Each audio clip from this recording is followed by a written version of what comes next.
All the world holds dear is but a backdrop of constant motion. I stand before it, alone and unchanging.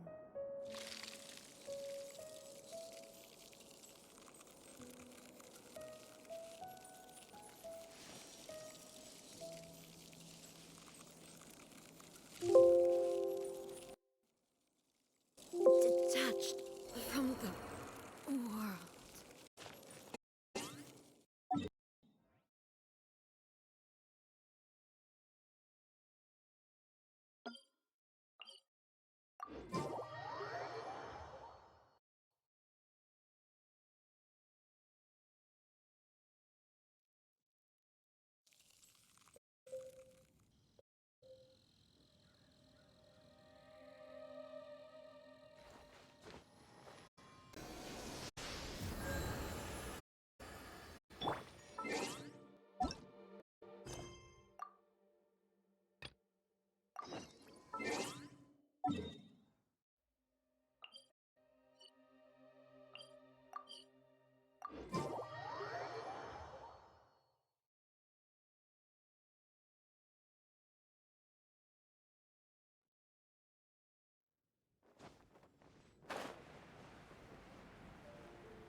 Shine down!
No escape!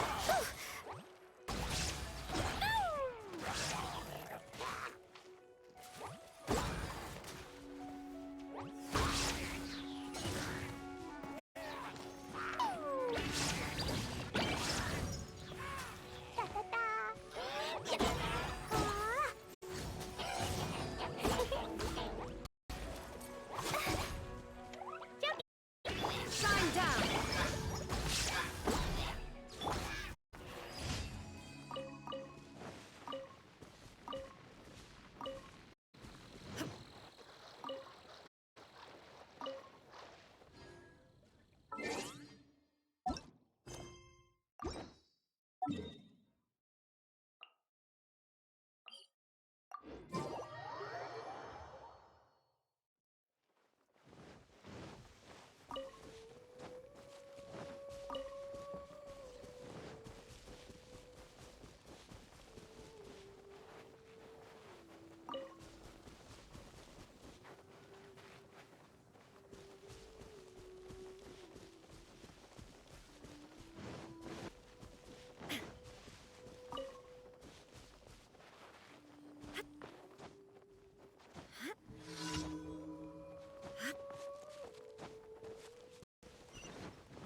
Add Astra.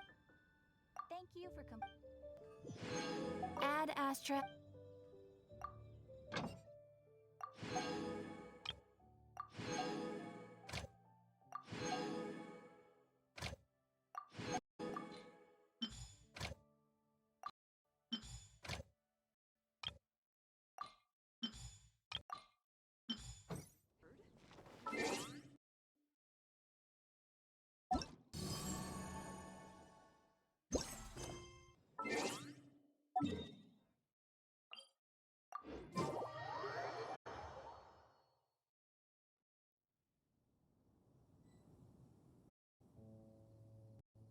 Inactivity serves no purpose whatsoever.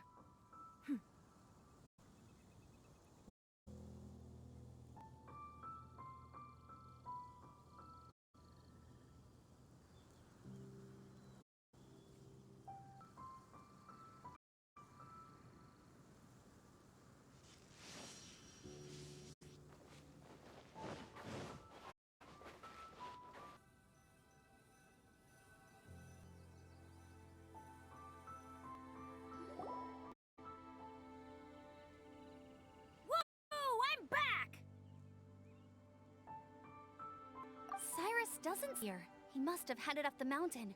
Let's wait for him here. Amber, are you feeling better? Yep, all good now. Nothing to worry about. I don't know what I'd do without you guys. If not for you, I'd probably still be locked up in that cage. I really want to thank you all properly, but I can't think how. Huh? You're pretty used to being on the receiving end of people's kindness, though, surely. You probably need it often enough, given your station. Come on, don't put it like that. Sure, plenty of people have shown kindness before, but it doesn't mean I will ever take it no matter how many times people help me. I will never forget any of them. Well, instead of those who helped you, perhaps you could help others. Everyone meets others in need. By choosing to be there for them, your past kindness you received onto others. Yep, you're right. That's what I've always tried to do, and will always continue to do. Right. And when Cyrus gets back, find some way to help him out too. This has been quite an eventful day. Yeah, it has. It's really hit me how tired I am now that I have to relax. I need to rest. Everyone, please excuse me for a while. Yeah, I need to get some water and a piece of fruit. As I'm rested up, I need to get back to being an instructor again. Well, it looks like the Curniers who couldn't get off the mountain is finally broken. Feels like an actor has come to a close. Shall we find somewhere to rest and chat too? Why not? Then, please.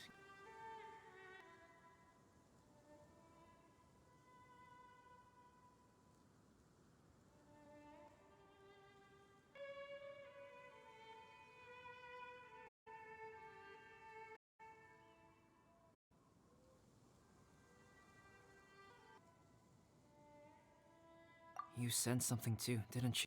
Then let's go. Huh? Are you going back to your camp? I thought maybe we could walk here.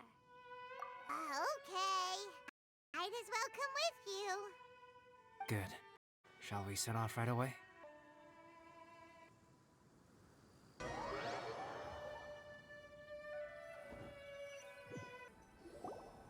Sorry for bringing you back here once again. Some topics are best discussed in private. Is this about Foster? That's right. I have to say, Traveler, I'm very surprised you noticed the difference between me and the imposter. Yes, this mark. Perhaps it's where it all began. Ooh, sounds like the beginning of a big story. Well, I can't deny say it does sound like something from a children's storybook. So, what do you think this does? A tattoo? Something else? No. Consider it a birthmark. Have you ever seen an intricate glass ornament and wondered how it was made? With glass is a technique known as glass blowing. Glass blowing is not a widely known art in Teyvat. For this reason, glass were made expensive. As the name implies, glass blowing involves blowing air into a hole, much like blowing up a balloon. This type of glassware is mark at the point where the blowpipe was inserted, where the hole was sealed at the very end. This mark is a sign that the item was crafted by a human hand. Kind of amazing. It is a wondrous and beautiful art form. Alice says that these marks are seen as proof of divine handiwork, the otherwise perfect work of art. My mark is something similar to this. The difference between synthetic and natural flow of the life force. The energy of a natural life form flows out from within. That's why flower buds bloom and leaves unfold. Very reason we watch and wonder at blossoming flowers. Creating life artificially, on the other hand, involves, to an extent, the intrinsic source of energy into the life form. When the hole where the life force was infused is sealed at the end, it leaves to the pontal mark and blown glasswares. The alchemical substance drips and spreads out in all directions, resulting in this genius diamond shape. So that's where it came from. This mark is a sign of my artificial origins, and proof of my imperfection. I presume that the imposter intentionally avoided replicating this mark so as not to perfect himself.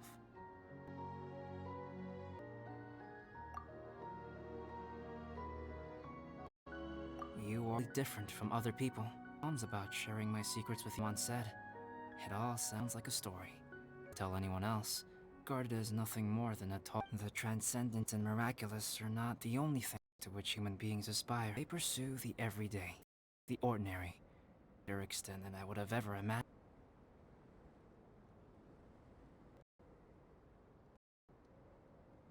People like to believe that those who themselves could only ever exist. It makes things much easier. Or, in other words, all the unfathomable things we've seen are serial for a novel. I have friends who write novels. If they, it'd probably be even more complex. Making up stories is easy. Paimon can do that. Oh, I didn't know you had that kind of talent. To that, making stories is a piece of cake.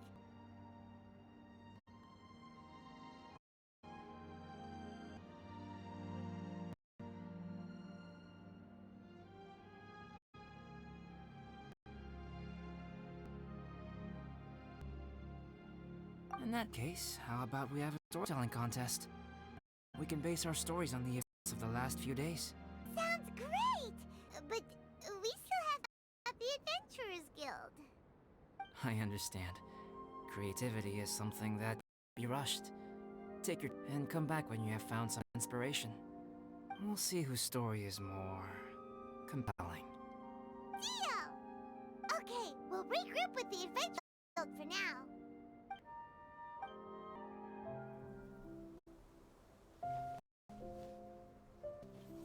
My story, yes. I should have known.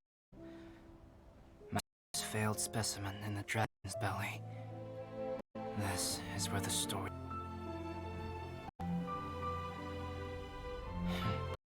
If we switched places, if you were the survivor, and as the abandoned experiment, the failure of the primordial human project, I'd want to replace you two. I would study your alchemy and create miraculous life forms to divert your attention. Would wait for the right moment, as of you and the Traveler, the sole person to have known your secret. And then, finally experience the joy of being brought into the world.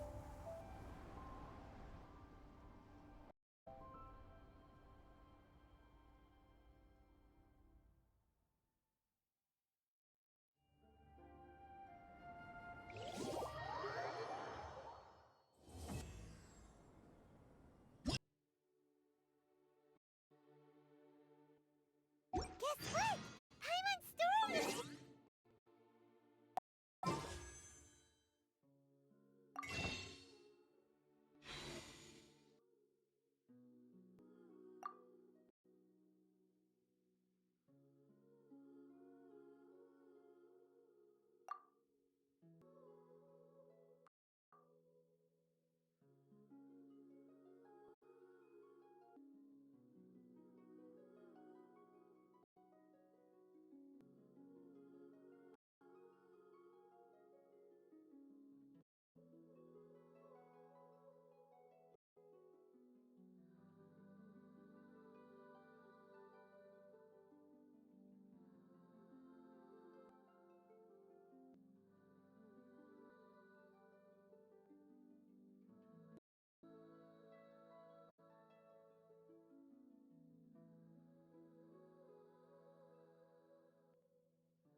The Winter Shogun approaches.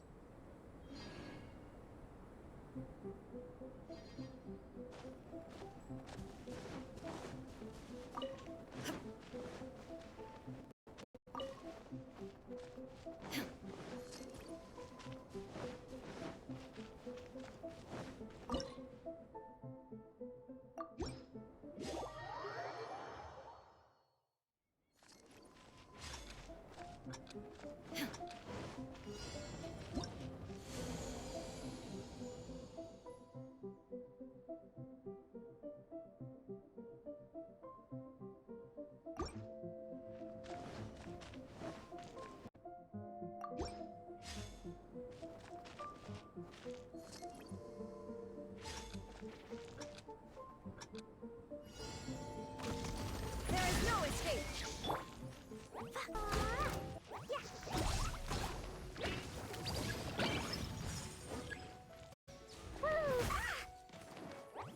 La la la. Hi-ya! Woo! Boing! Yeah! Ha!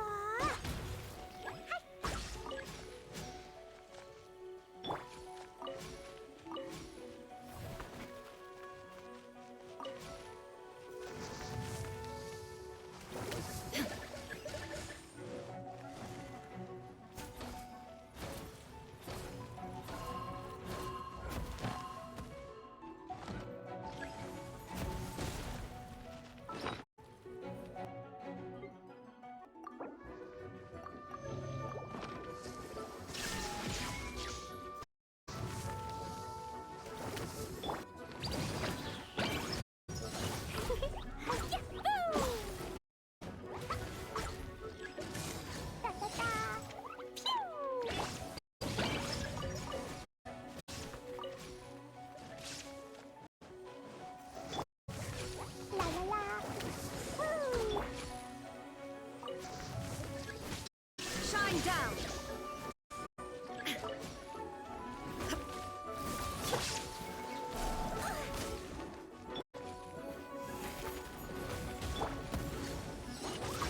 Da da da.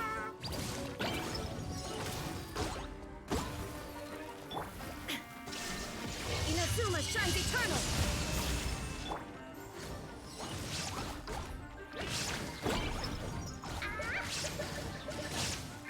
Dance.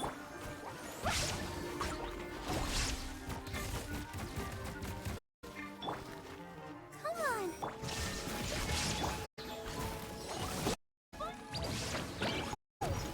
Yeah. Woo!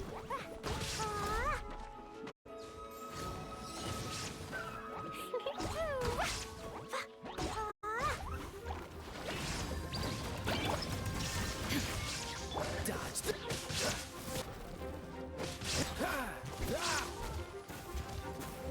There is no escape!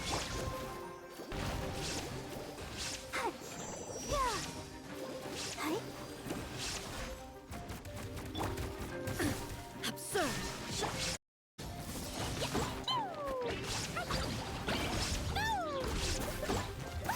That really hurt.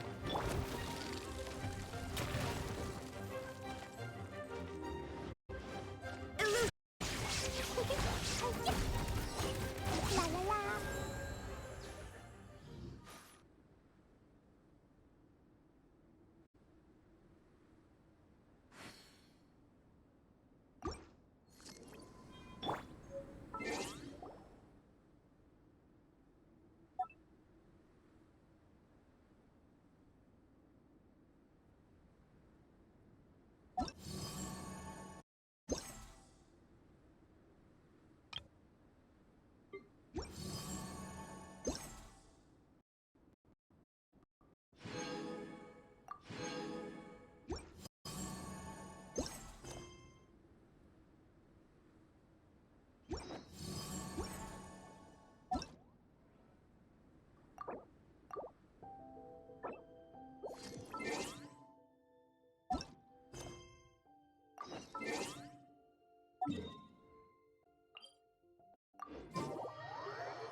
Traveler, Paimon. I suppose your story is ready. Yep. How about you? Do you need some more time? No need. I am also ready to tell my story. Paimon calls dibs. Paimon first! Please, go ahead. Okay, here goes. Once upon a time, there was an evil researcher who went into the mountains and did a crazy experiment on whopper flowers to transform their appearance. After a lot of pain and suffering, the whopper flowers finally took on a human form. Then, they stood by the side of the mountain to wait for unsuspecting bypassers. To whoever spoke to them, they would ask some questions such as, "Who am I? Who are you?" If the bypasser got the wrong answer, the last sound they'd make would be a yelp before the whopper flower ate them alive in one bite. Ooh, truly frightening. What the? You two aren't scared at all! Don't go nitpicking, okay? If you didn't like the story, go write your own!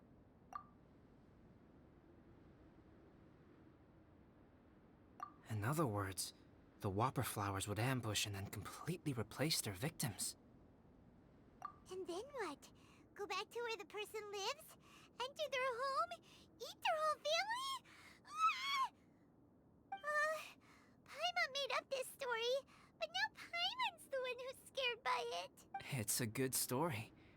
Oh, may I write it down? I may bring it up in future conversations. What for? Yes. You've got a real mean streak, Albedo. Mine is a little longer than yours. It starts with an alchemist. A great alchemist once created Subject 1. Subject 1 was her proudest achievement, and successfully blended into human society. No one ever would have thought that this friend of theirs was in fact a synthetic human. However, unbeknownst to Subject 1, the alchemist had tried the same experiment many times before he had come into being. Some of the rejects from failed experiments had been discarded, but had not died. Subject 2 was one such failed experiment. He was swallowed by a great dragon that came to rest upon a snow-swept mountain. Many years later, he was resurrected by the dragon's mysterious power. He saw all kinds of people on the mountain, including Subject 1, who had somehow miraculously blended in among them. Never in Subject 2's wildest imagination had he thought it possible for experimental life forms such as they to deceive everyone so successfully. He saw the way humans accepted Subject 1 as a friend, witnessed their affection as they addressed him by name. This was what Subject 2 wanted. Now, all that Subject 2 desired was to replace Subject 1 and take the joy of his existence for himself. This is giving Paimon the chills.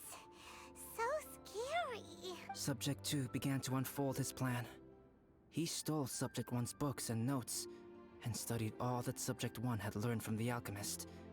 Subject 2 was highly intelligent, and he learned quickly.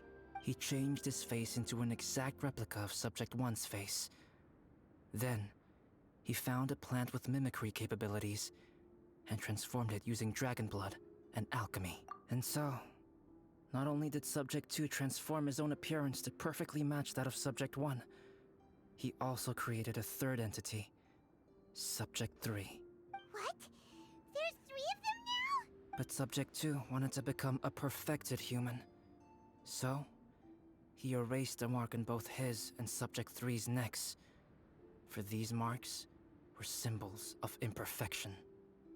In my view, it was probably a subconscious act, an instinct. He so desperately craved to become a perfect human being that he forgot something.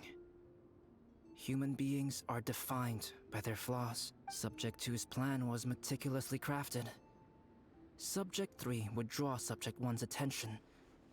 After Subject 1 disposed of Subject 3, he would assume the threat had now disappeared and would let his guard down. The next moment that Subject 1 was alone, Subject 2 would make his move. He would eliminate Subject 1 and become the only one remaining. He would secretly replace the Subject 1 of everyone's memories and inherit his identity, residence, clothing, sword, name, and friends. People would have no idea that the individual they knew had become somebody else from one day to the next. This is way too scary. Paimon's never gonna be able to trust anyone again. But just before Subject 2 could carry out his plan, a unique stranger entered the mix. Subject 2 tried to make contact with this person, but found that they could somehow sense he was different from Subject 1. What's wrong? Are you scared? What happened then? What happened to the stranger? He became a new stage in Subject 2's plan. One more person that Subject 2 had to dispose of. It's as if there were 3 identical roses in a garden. Only one of the 3 was a fine specimen, while the other 2 were defective specimens that bore poisonous thorns. In all the world, only the gardener who tended to them could tell which was the good specimen. People do not like poisonous plants. Only a perfect rose can fetch a high price. If the inferior specimens wanted to conceal the fact of their worthlessness, they would have to take the gardener out of the picture, using their poisonous thorns. This is exactly what Subject 2 was thinking. So, he hid in the shadows and waited patiently. Maybe soon, he would get his chance to become truly human.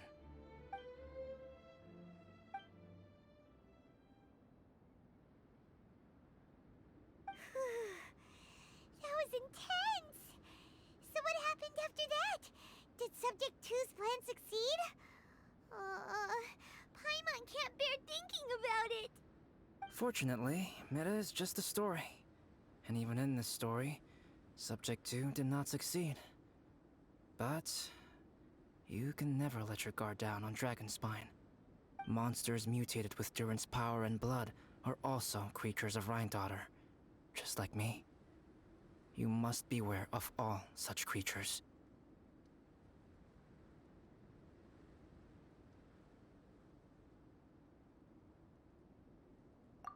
I'm glad to hear that. It's okay. I know what I am. You and I are both different, so there is no need for me to hide the truth from you. The only thing is that sometimes, when I think about how mighty the power of alchemy is, I feel so small. As beings who set foot in this world, how arrogant are we in desiring to control our destiny and in desiring to create? Is an arrogant act? If not, we call the ones that created us and control us gods. If it is, then what qualifies us ourselves creators? How far must we take our reverence and respect, and what purpose does it? Nothing special. But whenever I think it, I feel a twinge of grief. Poor Albedo. Hello? Traveler, are you here? Hey, is that Amber? Thought we might find you here. We're here to deliver a virus. There's gonna be a big event down at the base camp, and they want you there too, Traveler. Winter camp is nearing its end.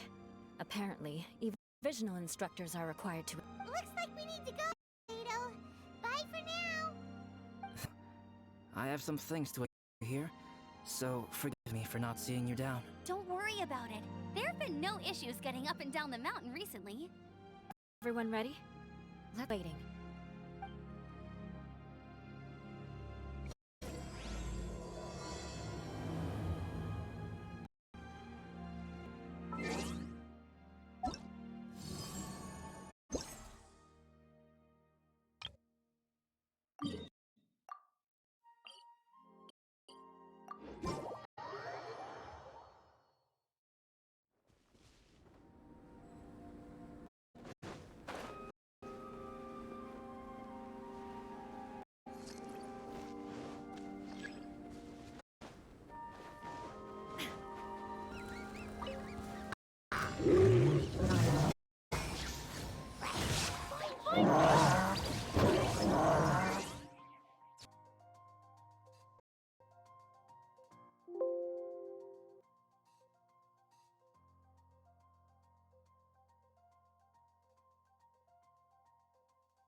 Approaches.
Insolent.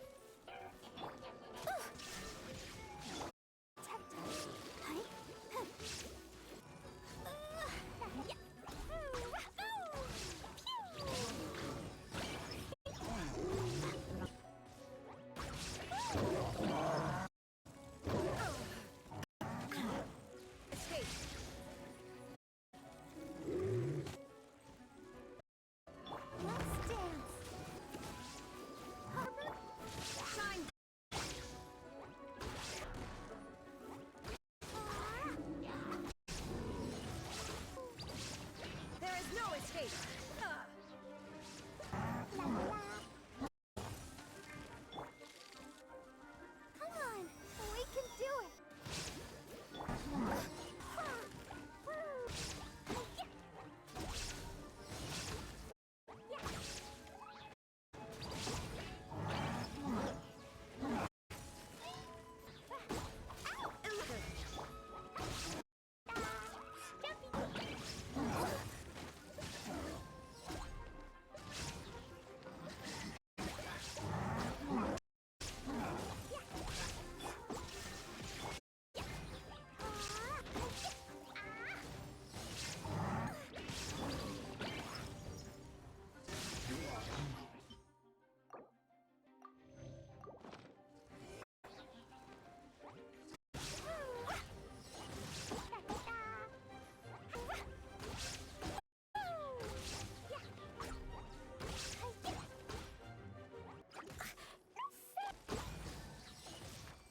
me to introduce Yozerf.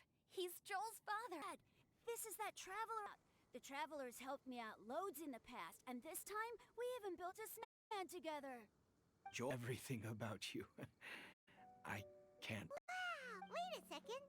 Why is that screen wiping tears away? And what is here? Pallet is time.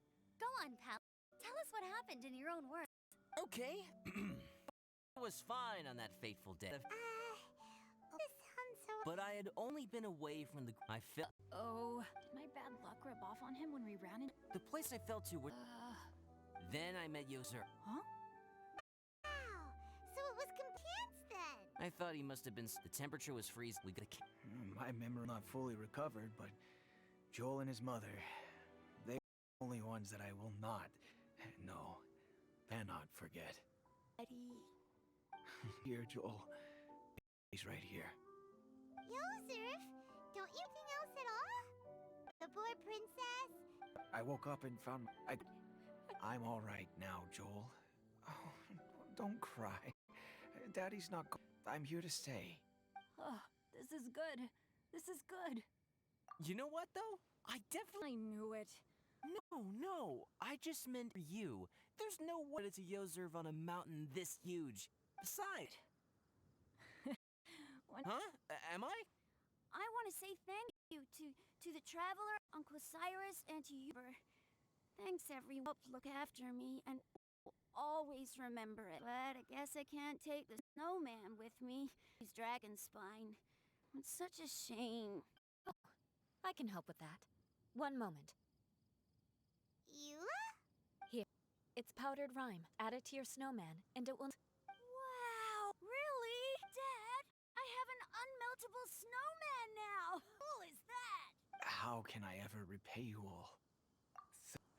Thank you from the bottom of my heart. Dad, I want to go the snow... Okay. I'll be leaving with Joel now. I'm sure I'll... Well, very well. For Pallet and I to a discussion concerning bricks of adventure or discipline. Huh? But I think I kind of made up mistakes this time, you know? See you guys. I made this for you, Amber.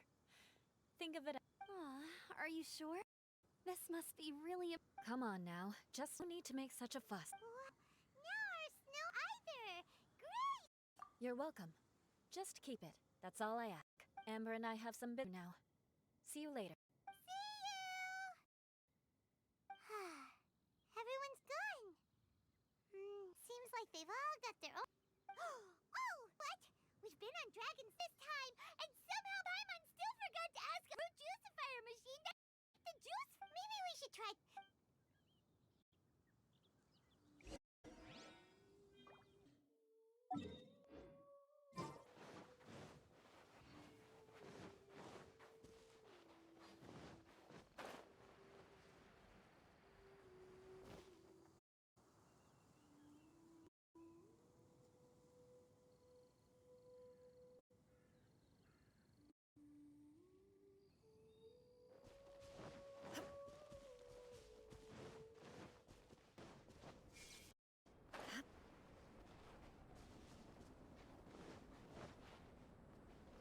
The wind approaches.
Traveler and... Wait a minute. Mischievous look on your face. Oh, you're not still thinking about that ridiculous juicer thing, are you? Will you help us? Traveler isn't really interested, then, yeah, maybe I'll give this one a pass. It's just the weirdest request. No, but ideas are gonna go to waste without it. In the time it would like that, I could probably those Sunsetias again for...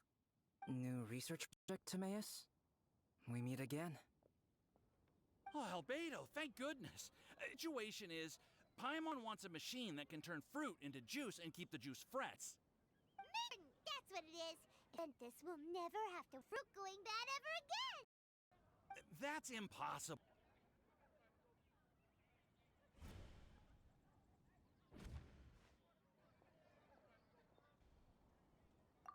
Fruit into juice is not hard, but fresh is more difficult. Simply want to keep the fruit from rotting. There are many ways to achieve this. Right, Traveler?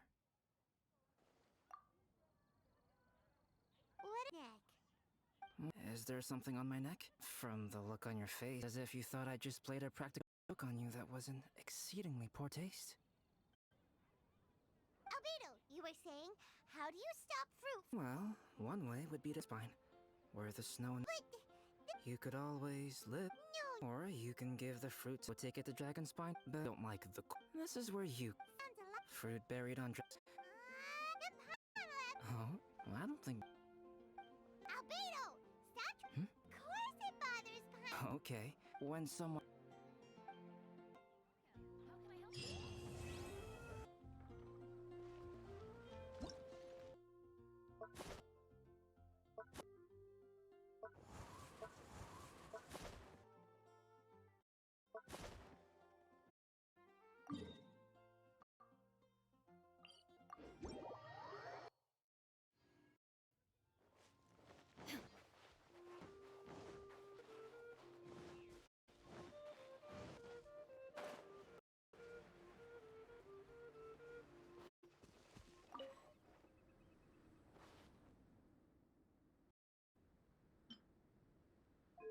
The winter show approaches.